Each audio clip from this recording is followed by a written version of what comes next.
Bora falar de marketing com Samilo Lopes.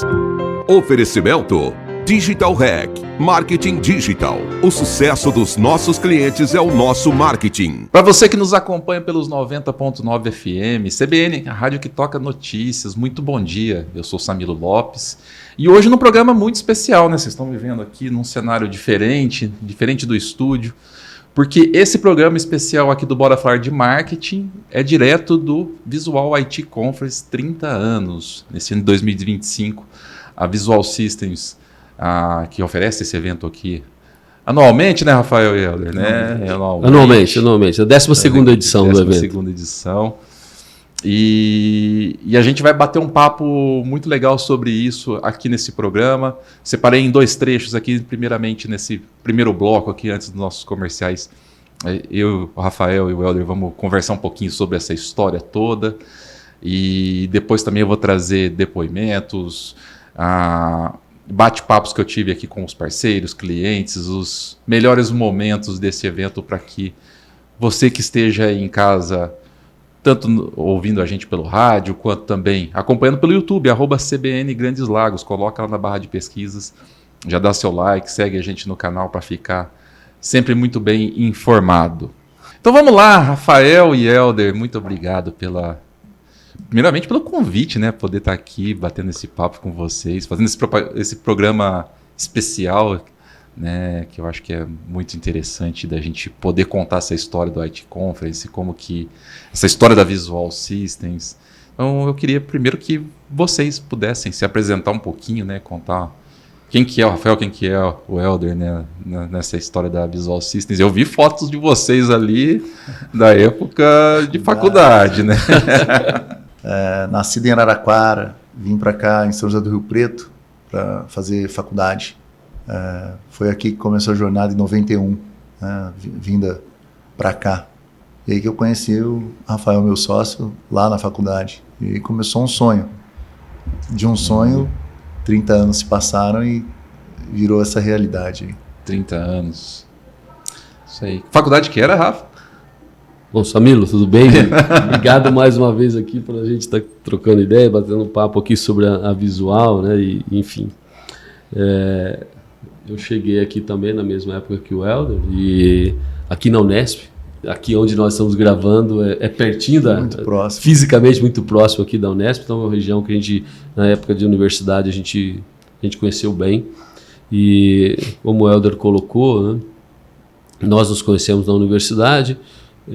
Os programas, eu sempre falo isso, né, que os programas de empreendedorismo que nós temos hoje, eles não eram tão latentes naquela época, mas o Helder falou, né, a gente conversou, teve um sonho de criar algum negócio e a partir disto é história, né, na verdade, estarmos aqui hoje faz parte da nossa história, faz parte da nossa jornada, uma jornada de muito trabalho, uma jornada de muita dedicação, acertos e erros, que a composição é essa mesmo, mas estamos aqui comemorando 30 anos da empresa, né, e até falei de manhã aí, estava dando uma outra entrevista, os dois ainda continuam com sangue nos olhos, igual a gente fazia, né? Igual nós começamos.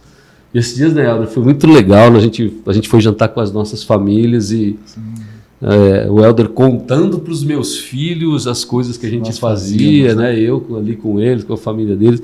Foi interessante, cara. A gente tem uma jornada interessante. É uma jornada, porque toda jornada, quando você tem sociedade, esse tipo de coisa, tem opiniões diversas, né?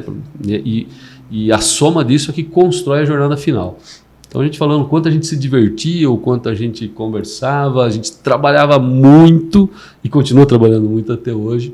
Mas é isso, né? Essa jornada foi uma jornada prazerosa. Em alguns momentos a gente teve ali que tomar uma série de decisões que não foram tão prazerosas e difíceis, mas o mais importante é que a gente continua juntos, unidos aqui e com o propósito de tornar a Visual cada vez maior e melhor. Ó, se eu não estiver errado nas contas aqui, 30 anos, 1995. Isso mesmo. Comecinho do Plano Real. Comecinho do Plano Real, o RV. Eu trabalhei e recebi em URV. Eu acho que a maioria da galera não sabe o que é o RV. O que é o RV? Na época da transformação, acho que era cruzado, né? Do cruzado para o real na troca da moeda. Então você teve uma unidade de referência de valor, que era o RV. Então, acho que ficou um período vigorando o RP no mercado, então os salários, as coisas eram pagos em URV. Acho que o meu primeiro emprego foi ali em 96, né? 1996, um pouquinho depois disso. E eu lançava estoque de almoxarifado de fábrica de calçado, né?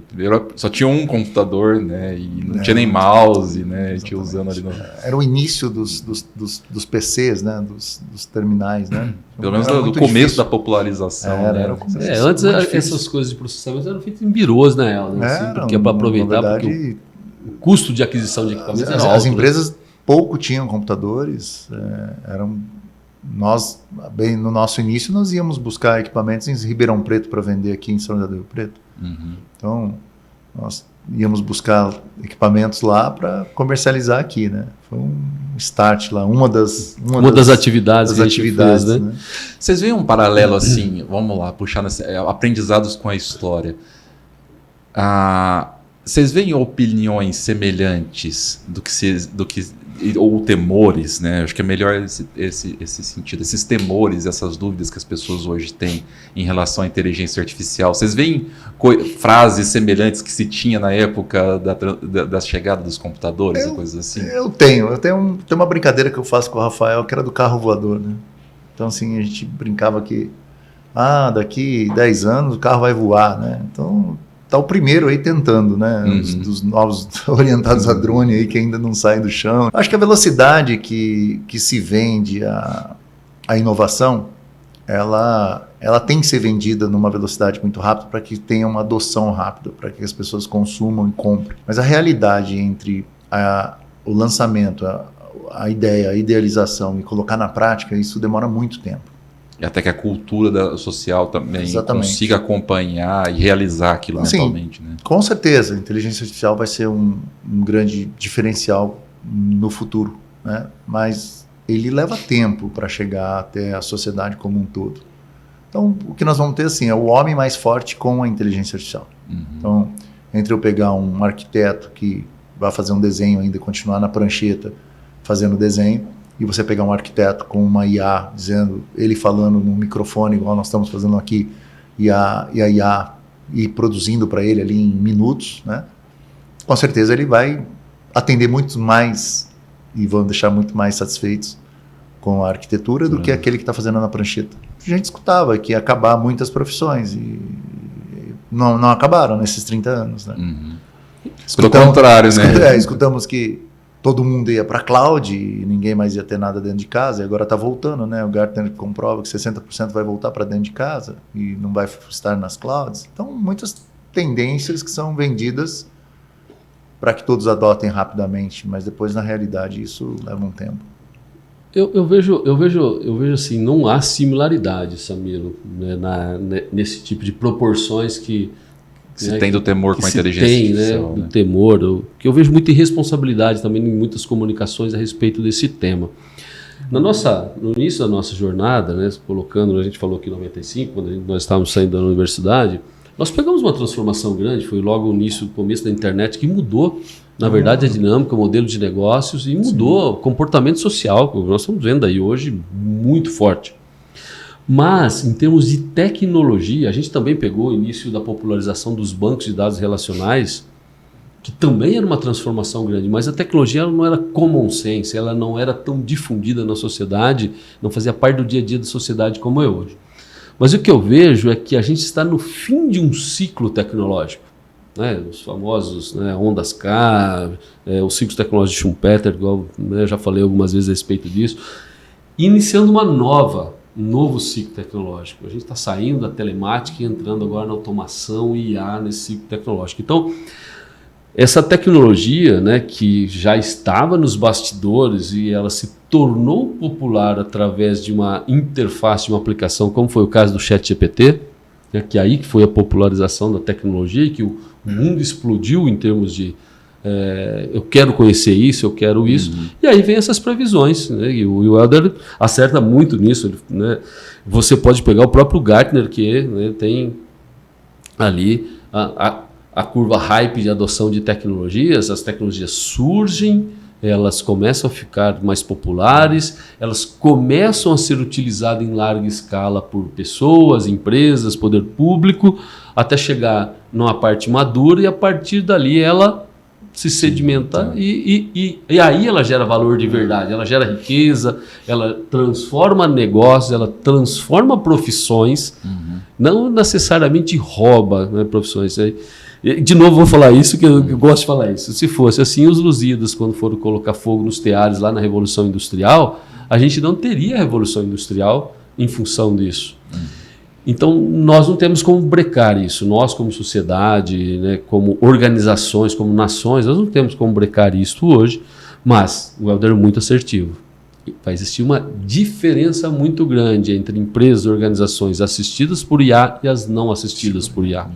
Isso vai ser a grande diferença. E o ser humano nunca esteve com tantas ferramentas à sua disposição para ser um super-humano, para aprender, para ter conhecimento, para ter capacidade de fazer coisas igual ele tem hoje. Então, igual o Helder estava falando aqui, os nossos arquitetos lá na Visual vão fazer um projeto. Hoje, eles vão ter que elaborar o projeto na cabeça deles, transcrever isso através de fala ou de um prompt bem feito, e a IA vai te entregar essa arquitetura que eles demorariam dias para fazer. Claro que eles vão fazer uma revisão, vão trabalhar em cima disso para checar pontos, mas eu tenho certeza que esse contexto que a IA vai trazer vai pensar em algumas coisas que eles também, com capacidade analítica, não teriam condições ou não conseguiriam avaliar naquele momento. Então, é dessa forma que a gente enxerga as coisas. E sim, nós vamos ter que nos acomodarmos nesse mundo, não tem jeito. É um novo momento. E vocês tocaram num assunto que me vem aqui em mente, que com essa, vamos lá, com essa ida e parcial retorno a respeito dos servidores, das nuvens e tudo mais ali, né? E estão abordando aqui, né, sobre essa questão da nuvem híbrida e tudo mais. Trazendo até para o nosso amigo ouvinte que está em casa, né? Que, poxa, eu não conheço muito bem disso. Me vem uma linha de raciocínio, e aqui uma dúvida de leigo, né? Eu tenho a impressão de que a gente vai avançar um certo nível do ponto de vista de pessoa física, né? De usuário final, aos poucos um caminhar de personalizações de coisas pequenas, né? Eu acredito que com a inteligência artificial com nossa familiaridade, a gente consiga começar ali poxa, eu consigo já fazer um pequeno sisteminha aqui com a inteligência artificial para organizar minhas contas de casa. Eu consigo fazer essas pequenas personalizações, mas a gente também, de certa forma, começa a perceber isso no ambiente corporativo, né? No sentido de, olha, nem tudo dá para ser tão compartilhado assim, nem tudo pode ser tão fragmentado, e tem a necessidade, às vezes, de ter as áreas mais privadas, mais seguras, mais exclusivas, assim. Vocês enxergam isso também? Eu não sei se minha pergunta está muito clara no sentido de que a gente passou por um momento em que é tudo em nuvem, é tudo muito compartilhado, e agora, olha, não dá para compartilhar tanta informação, tanta infraestrutura assim, eu preciso de ter um pouco mais privado. Isso que a gente está vendo no mundo corporativo também vai chegar ao consumidor final, ao usuário final? Não sei se minha pergunta foi muito clara aqui. Se minha pergunta não foi muito clara... Não, eu acho assim, Samilo, vai acontecer isso, né? Esse poder que o Rafael comentou, que nós vamos ter muitas ferramentas ao nosso dispor, vai chegar até o médico, até o fisioterapeuta, e a IA vai fazer com que eles possam fazer software sem eles entenderem fazer software. Eles não são desenvolvedores de software. Então já existem hoje ferramentas que você fala para ela o que você gostaria de ter, igual você deu um exemplo. Quero um sistema aqui para fazer o controle da minha casa, os meus gastos, e você pode citar todos os gastos que você tem e ele controla para você e ele vai falando, que dia que vence, que eu vou te avisar, eu vou te mostrar um fluxo, quanto que você ganha. Ou seja, qualquer cidadão se torna um desenvolvedor. Uhum. E ao você fazer isso, tem uma estatística que o Gartner diz que vai ser desenvolvido nos próximos anos 50 vezes o que foi feito de software ao todo do tempo até aqui. Então você imagina, nós vamos criar muito mais código, muito mais software, né, em um espaço de tempo pequeno, e isso vai ter que rodar em algum lugar, no seu smartphone, no seu sistema corporativo da sua organização, numa cloud pública, Em algum lugar vai ter que rodar esse software. O que está sendo dito é que muitos desses softwares vão ter que rodar na borda, e a borda é justamente o smartphone que está na nossa mão. Então, essa descentralização de informação, essa disseminação de sistemas rodando em vários locais vai acontecer. Isso é fato. Né? Eu acredito que... Tanto que a gente tem aí os termos, né? Cloud pública, cloud privada e o edge que o pessoal tem chamado de fog. Aquela nuvenzinha ali rodando então, lá você na vai ponta. ter que rodar na borda, né? E quando você traz a inteligência artificial para rodar dentro das indústrias, as indústrias vão requerer processamentos ali dentro da indústria. Não dá para levar tudo para a nuvem, processar em cima e trazer para baixo. Então, você tem que processar distribuído e centralizar na nuvem. Né? Eles querem fazer setup de máquinas em tempo real. Né? Eles querem mudar a produção em tempo real. Sendo em tempo real, tem que ser muito rápido, tem que ser em milissegundos. Não dá para esperar o dado ir até uma cloud pública, uma cloud longe, distante, correr o risco de cair um link de internet ou cair uma comunicação e a fábrica parar. Então, o processamento vai ter que ser dentro da fábrica. Então, ou seja, o workload, o trabalho, né, dos sistemas vão ser distribuídos de novo. Então, eu acho que isso que você falou vai acabar acontecendo. As pessoas vão acabar tendo o poder um pouquinho na mão dela ali e os sistemas vão ficar descentralizados com essa flexibilização que a IA vai trazer. Imagina você, né, Helder, que antes, por exemplo, para você poder testar dependendo do que você fosse testar, você precisava criar um ambiente físico, depois colocar uma aplicação, instalar tal, e fazer um teste. Né? Imagina, será caro, né? Carésimo, né? Quando você subiu tudo isso para a nuvem, você tem um serviço lá rodando, então é mais fácil. Você libera testar. Aquele serviço, testa, faz, aquilo serve para você. Então isso começou a dar um poder de visão maior sobre produtos e serviços. Agora você tocou, né, num ponto interessante com relação à personificação, e o poder computacional atual e as ferramentas atuais permitiram a criação desses modelos, né, tecnológicos, de IA em específico, que a gente tem comentado muito, e vai dar sim o poder da gente poder personificar serviços, por exemplo. Vamos a gente poder colocar como que uma empresa personifica um serviço para o Rafael, não para a faixa etária do Rafael, entre 50 e 60 anos. Ok, homem entre 50 e 60 anos, aí você tem planos de saúde que são drivados por isso, e não pela sinistralidade ou pela possível sinistralidade que eu teria dentro daquele plano de saúde, baseado em eventos anteriores do meu comportamento como um beneficiário de um plano de saúde. Então isso hoje, se você olhar como aplicação, o poder computacional permite isso, o baratear esses serviços em nuvem da maneira como eu falei permite isso, as aplicações de IA vai permitir isto, tá? Esses modelos computacionais que nós estamos falando de processamento nuvem pública, privada, para você poder baratear um processamento bruto e deixar a maior inteligência talvez para concentração na nuvem pública e assim por diante, vai permitir que as empresas, estou citando um caso aqui de uma saúde, né? Plano de saúde, uma seguradora de saúde. Imagina eu entrar no plano de saúde e eu pagar mais ou menos pela minha sinistralidade futura. Porque como é que a gente vai analisar esse tipo de coisa? Não pela minha faixa etária. Então, sim, você vai ter capacidade, estou dando um exemplo, mas você vai ter capacidade, e aí esse conjunto de tecnologias que eu estou falando que permitem fazer isso e mais. E aí é condição de ser humano conseguir fazer isso e ter esse poder de pensar, realizar, trabalhar esse tipo de coisa, que é onde as máquinas, de certa forma, não conseguem chegar. O ser humano vai ter que dar esse drive, fazer esse tipo de coisa sobre o que ele quer com os negócios.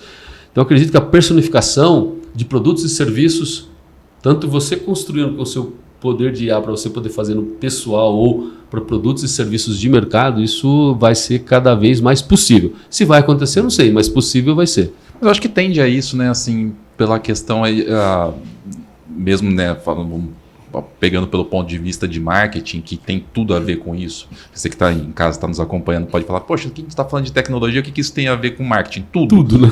Tudo, do começo ao fim, porque a base do desenvolvimento de produto, de serviço, hoje vem dessa capacidade que a gente tem de organizar informação, de distribuir informação. E é muito importante a gente entender que quando a gente fala de TI, é tecnologia da informação, né? Como que como que a gente utiliza a tecnologia para que ela nos informe tanto de ida quanto de volta, quanto essas possibilidades de personalização dos serviços, dos produtos. E aí eu fico pensando também com relação a um passo além do produto, né, que é a personalização como ponto de referência da experiência, né? Eu até estava batendo um papo aqui com alguns clientes de vocês nos bastidores aqui, né, fazendo essa pergunta, assim, como é a tua experiência com a Visual Systems, né? Como é que é? Cliente de 6 meses, cliente de 2 anos e tudo mais. Como que é para vocês, isso, eu queria fazer essa pergunta assim, uma pergunta futurística, assim, né? Como que é o papel das infraestruturas que a gente está falando aqui, a inteligência artificial em relação a isso, no desenvolvimento de melhores experiências, tanto para o mundo corporativo e, por consequência, depois para os usuários finais, para os consumidores? É o desafio, né? Os clientes, eles necessitam de meios de comunicação integrados para que eles possam fazer um bom serviço, uma boa entrega do que eles fazem.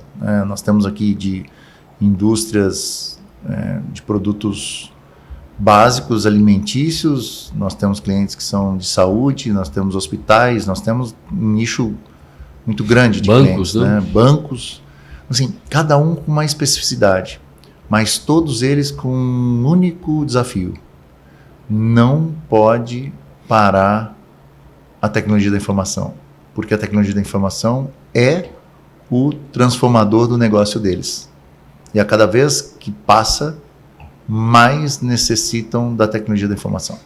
Ou seja, 1 minuto parado o sistema, a indústria para e as pessoas param. Então, na verdade, os profissionais não conseguem trabalhar se os sistemas não estão no ar. Nós temos que conseguir fazer com que nós tenhamos cada vez mais observabilidade sobre os serviços de TI, sobre as tecnologias, para que eles possam prestar o serviço deles. Assim, a Visual Systems vem há muito tempo desenvolvendo uma plataforma. Rafael é responsável por essas idealizações. Nós temos um time que é para a gente conseguir cada vez mais olhar para esses serviços de TI dos nossos clientes e mantê-los todos informados de uma pequena falha que possa vir a ocorrer e automaticamente notificá-los em áreas de negócio, desde o gestor de TI até a área de negócio, até o marketing, né? Que está com um problema, e por trás uma equipe com velocidade rápida para restabelecer isso aí, para que o cliente final não sinta e não tenha uma experiência negativa. Então, olha só, a gente trabalha no nosso negócio para melhorar a observabilidade do negócio deles, para que a experiência deles conosco seja boa e dos clientes deles com eles sejam excelente. O Helder, né, foi muito legal essa descrição que ele deu, mas nós temos uma outra preocupação. Talvez estejamos um pouco atrasados com isto, mas de forma muito intensa estamos fazendo agora, que é um programa de sucesso do cliente. E a gente tem uma equipe dedicada para isso, a gente está levando isso cada vez mais para as outras áreas da empresa. Estamos aprendendo com isso, a gente quer fazer isso de forma eficiente. Que o sucesso do cliente realmente ele ajude o nosso cliente na ponta a conseguir resolver os problemas deles com aquilo que eles compraram da gente, ou com aquilo que a gente vendeu para eles.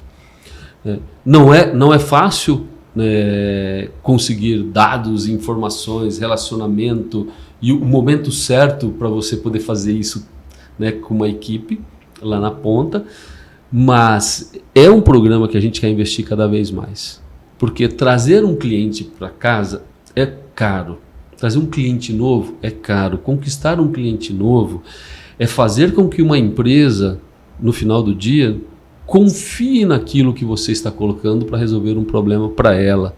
Igual o Helder colocou, e o problema que nós resolvemos é um problema de tecnologia que hoje está no centro das operações, basicamente, de todas as empresas.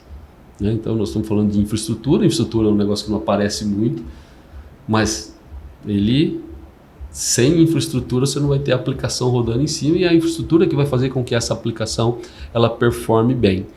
Então, a partir de uma série de experiências nossas, esse programa está sendo montado, cada vez melhorado, e vai continuar.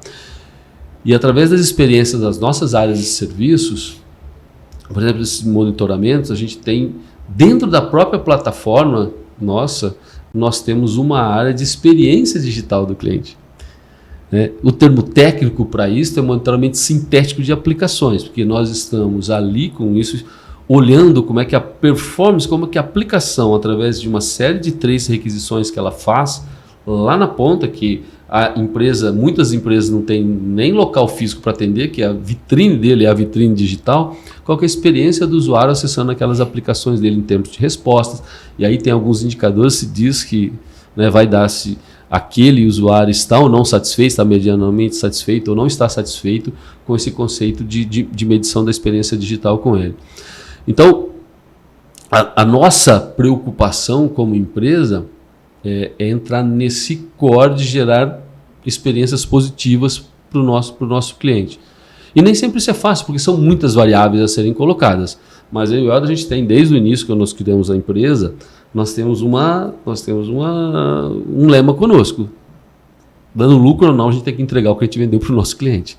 Então, por isso que a gente tem clientes hoje. A gente vai ver no nosso jantar, o nosso primeiro cliente, né, do nosso serviço de NOC, a parte de NOC como serviço, está com a gente até hoje. Então, isso para a gente é muito satisfatório pensar que a gente cria soluções aqui que levem esse tipo de personificação, que levem esse tipo de experiência para os nossos clientes.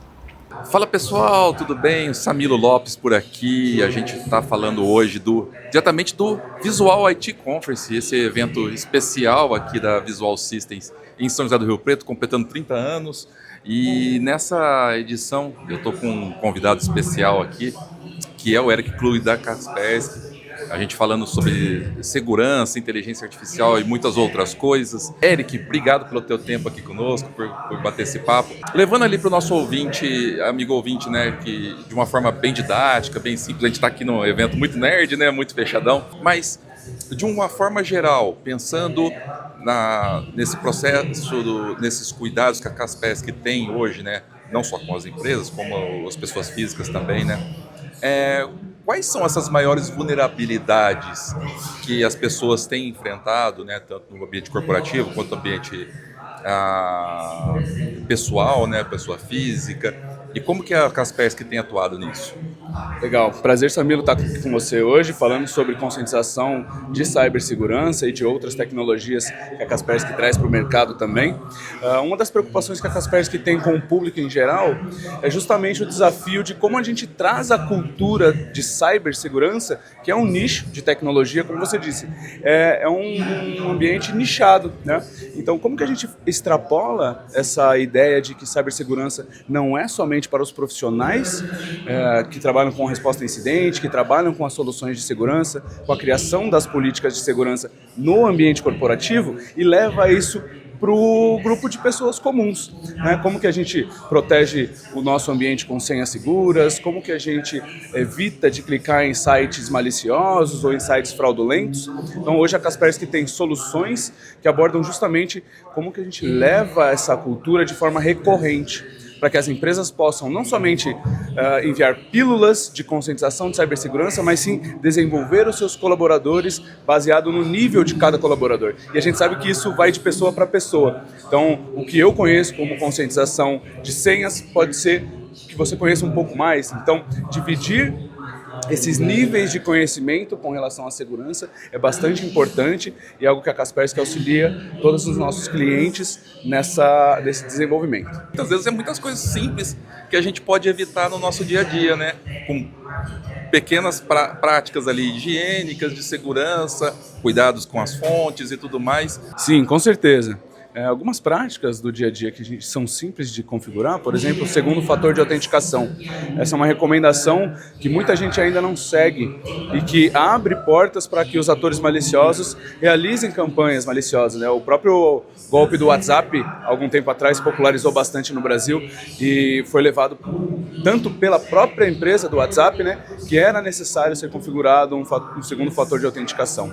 Então, levar esses pequenos passos são simples para o povo, para a população que não está inserida em cibersegurança, é uma das prioridades para a Kaspersky, não só no Brasil, mas no globo, né? Pessoal, eu estou aqui com o Robson e o Luiz da Scansource, representante da Oracle, parceira da Visual Systems, nesse evento maravilhoso de 30 anos, né, no IT Conference.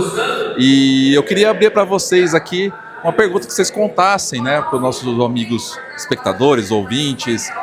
O que é que vocês trouxeram de novidade que vocês apresentaram aqui no IT Conference 2025? Aqui a gente trouxe umas coisas que, apesar de serem bem commodities, né, que a gente vivencia todos os dias, às vezes a gente não para pensar no geral como é que isso tudo funciona, né? A gente trouxe para a infraestrutura com o OCI, né? Mas como a gente vai fazer uma jornada de migração para o OCI, falando sobre Cloud Engineering, falando sobre arquitetura de máxima disponibilidade, falando sobre certificados de segurança, né? Que são pontos focais hoje no mercado e que a gente precisa atender. E são coisas que estão na frente de qualquer tomador de decisão, né? E que a Visual, junto com a Scansource e com a Oracle, a gente tem focado bastante para auxiliar os clientes nisso, né? Luiz, e comercialmente, queria que você contasse um pouquinho para os nossos parceiros, clientes da Visual, quais são essas opções comerciais que a gente tem, como que vocês estão trabalhando do ponto de vista de vendas? Hoje, principalmente, o que a gente está mais colocando a Visual deixando para eles mais claro como que é a nova forma que a Oracle vem trabalhando o mercado no novo programa de canais dela, que foi implementado nesse ano de 2025, que vem para aproximar muito mais a Oracle dos seus canais, e ela vem também trazendo ali um novo formato da Oracle, tirando alguns estigmas que tinha de mercado, e também mostrando muito mais como nos aproximar a Visual também da parte de inteligência artificial. Então esse é um discurso que a gente vem muito trazendo para os canais, assim como a Visual vem trazendo e mostrando muito mais esse mercado para os seus clientes finais. Uma última dúvida, só para empresas gigantes ou também para as pequenas? Não, isso também é para todas as empresas, isso de pequeno porte para grande porte, isso não tem ali uma régua de falar, não, empresas pequenas, não, todas estão acessíveis a esse tipo de tecnologia. Pessoal, eu estou aqui com o Caio Portapila, da Ingram, e a gente estava batendo um papo aqui sobre nuvem híbrida e todas essas tecnologias que a Azure tem apresentado, né? Eu queria que você trouxesse aqui para o nosso amigo ouvinte da CBN, né? O que é uma nuvem híbrida? Nuvem híbrida é você ter o seu servidor dentro de casa ou dentro de um data center em alguma nuvem provedora, né? Seja Microsoft, seja qualquer outra, né? Então, quando você tem um sistema dentro do seu escritório, ali num servidor, num data center, você também pode colocar esse sistema fora do seu ambiente, que aí seria num data center da Microsoft, seria algo que uniria os dois mundos, né? Tanto o mundo interno da tua casa, quanto o mundo externo ali usando uma infraestrutura de um provedor de nuvem, né? Basicamente é isso. Minha palestra foi sobre Azure Local, é o Azure na sua casa. O que isso significa? É que num ambiente híbrido, você tem ali, como eu disse, você tem o servidor dentro da tua casa e você tem também um sistema fora da sua casa. Com o Azure Local, você tem todos os seus sistemas dentro de casa. Você tem o poder e a conectividade da nuvem, você consegue ali fazer as conexões e usar todos os serviços, né, seja de Kubernetes, AKS, inteligência artificial dentro de casa, usando ali um hardware específico que você tenha já pronto, e aí você conecta isso com o Azure Local. Quais são esses benefícios para as empresas aqui? pensando às vezes desde o microempresário ou até as empresas multinacionais, né? Quais são os principais benefícios? Perfeito, perfeito. Eu acho que um ponto importante, eu acho que todo mundo é sensível a custo, né? Então, eu acho que o custo disso é um pouquinho mais baixo quando você olha ali para uma infraestrutura tradicional de nuvem. Outro ponto legal também é que, por exemplo, em alguns lugares a gente tem regiões remotas, a conectividade ali ela não funciona de uma forma adequada. Então, quando você tem a sua infraestrutura local dentro do Azure Local, isso faz com que você não tenha latência, não tenha uma demora na resposta da tua aplicação dentro do Azure, né? Então, o Azure Local, ele otimiza isso, né, com relação ao que você tem dentro da tua casa, porque a latência ela fica dentro de casa, ela não tem que ir para um data center para depois voltar, ela já está dentro de casa. Então isso é para clientes que têm lojas, regiões inóspitas, mais afastadas, por exemplo, clientes do agronegócio que tem ali alguma questão de internet que não está funcionando adequadamente, o Azure Local é a melhor opção. E agora eu estou com o Lincoln, da Dell Technologies. Lincoln, muito obrigado pela tua participação aqui no nosso programa, pelo teu tempo. Lincoln, aqui para o nosso amigo ouvinte da CBN, né? A gente sabe que o mundo da tecnologia é infinito com relação às proporcionalidades e tudo mais. E eu vi que vocês estão trazendo aqui hoje, falando um pouco sobre, poxa, eu devo deixar meus dados na nuvem, eu deixo dentro da minha empresa, uns servidores locais e tudo mais. Eu queria que você contasse um pouquinho como que a Dell tem visto isso e o que desde o micro pequeno empresário até as grandes multinacionais, como que vocês têm trabalhado com isso? Legal, obrigado a você. Esse é um grande desafio para as empresas, né? Porque o que determina se a solução, se os dados do cliente vão ficar on-premise ou na nuvem é o tipo do workload. Então, dependendo do tipo da aplicação, qual aplicação ele vai executar, a gente define para que local que ele vai. A Dell possui soluções de gerenciamento, orquestração e administração dos dois mundos. A ideia é que você tenha um dashboard consolidado, né? Uma área única de contato para fazer o gerenciamento de todas essas soluções. Ou seja, não existe resposta pronta, né? A gente tem caminhado para um mundo de tecnologia cada vez mais personalizado, né? E a Dell tem se alinhado cada vez mais com isso. Exato. A ideia é sempre fazer um levantamento, entender as demandas do cliente, independente do tamanho da empresa, né? Para definir qual a estratégia, qual o melhor caminho a seguir. E muito se fala de inteligência artificial, né? Para cima, para baixo, essa lavagem de inteligência artificial. Tem muita coisa que, obviamente, é só discurso da boca para fora, mas tem muita coisa que é muito séria, né? E a Dell, com toda essa história, trabalha isso com muita seriedade. Eu queria que você contasse um pouquinho como que tem sido esse lado de inteligência artificial com vocês. Muito legal. A Dell, atualmente, globalmente, né? Ela é líder em soluções de inteligência artificial, né? Tem uma parceria com os principais players aí do mercado, NVIDIA, a Intel, a AMD.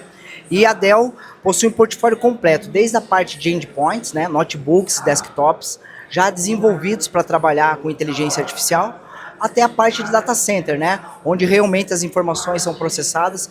Então a Dell se destaca exatamente por ter um portfólio completo, desde a utilização do usuário até a parte de processamento dentro do data center.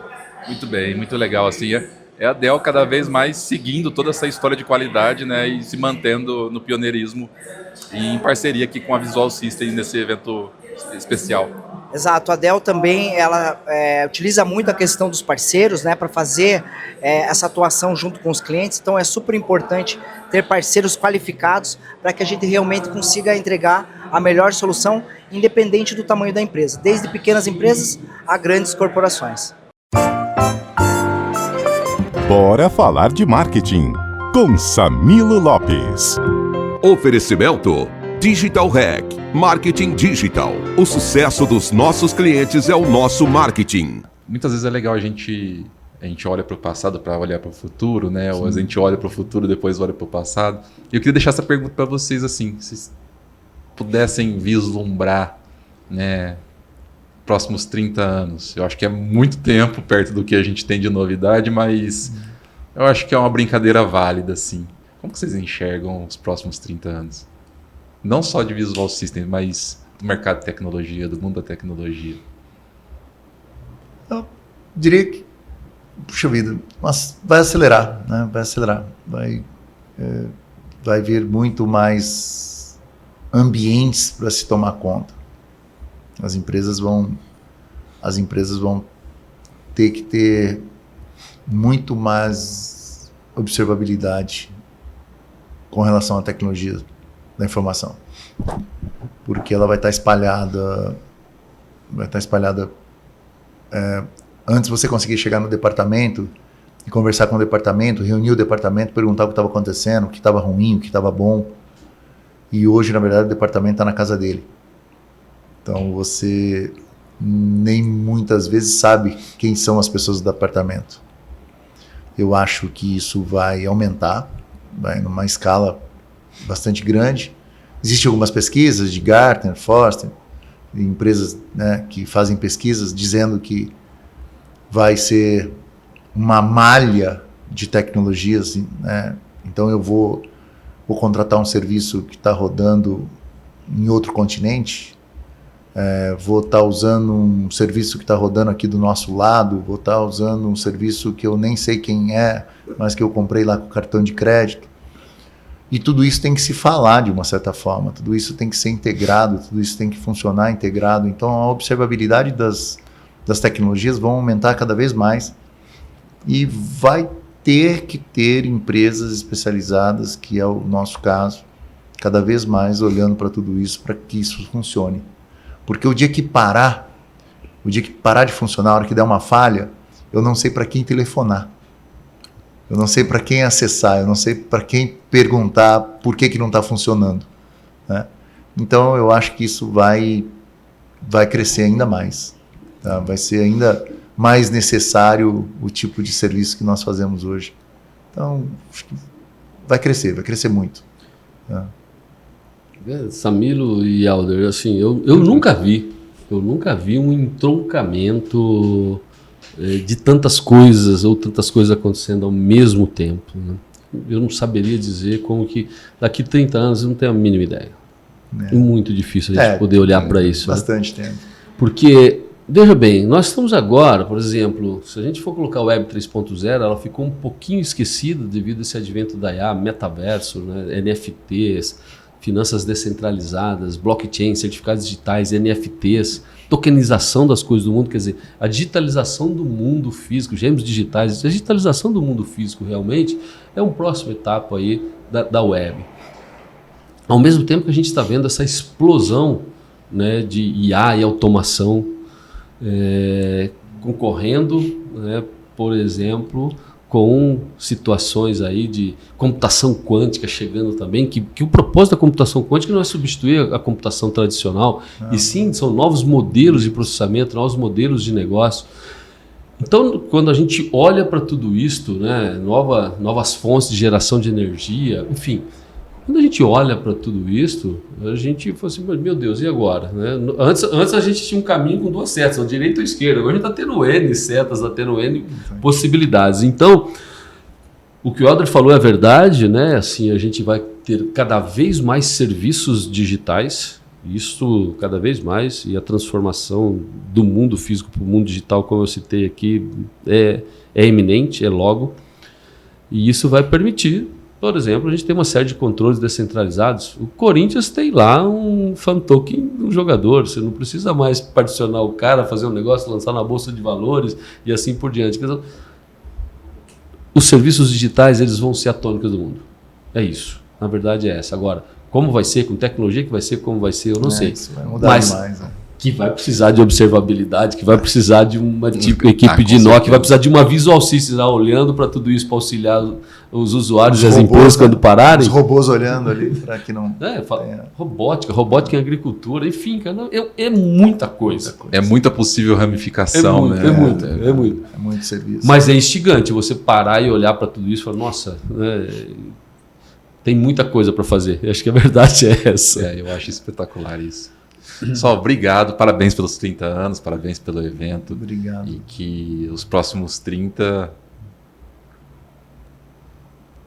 Não dá para saber o que a gente vai, o que vai ser, mas dá para saber como que a gente vai estar lá, né? Eu acho que Eu só quero estar lá. Daqui 30 anos eu quero estar lá vendo isso. Eu quero estar sentado em algum Isso é um lugar privilégio, olhando para né? isso. muito obrigado. Parabéns, Obrigado. pessoal. Obrigado. Valeu, Samilo. Obrigado. Obrigado, cara. viu? Vamos lá. Pode ir? Pessoal, esse foi o Bora Falar de Marketing de hoje, um programa especial no IT Conference da Visual Systems, completando seus 30 anos de vida. Vocês puderam acompanhar um pouco desses 30 anos passados e um pouco de como que a gente enxerga isso para o futuro. Obrigado, Rafael. Obrigado, Helder. Obrigado, Visual System. E até o próximo sábado. Bora Falar de Marketing, com Samilo Lopes.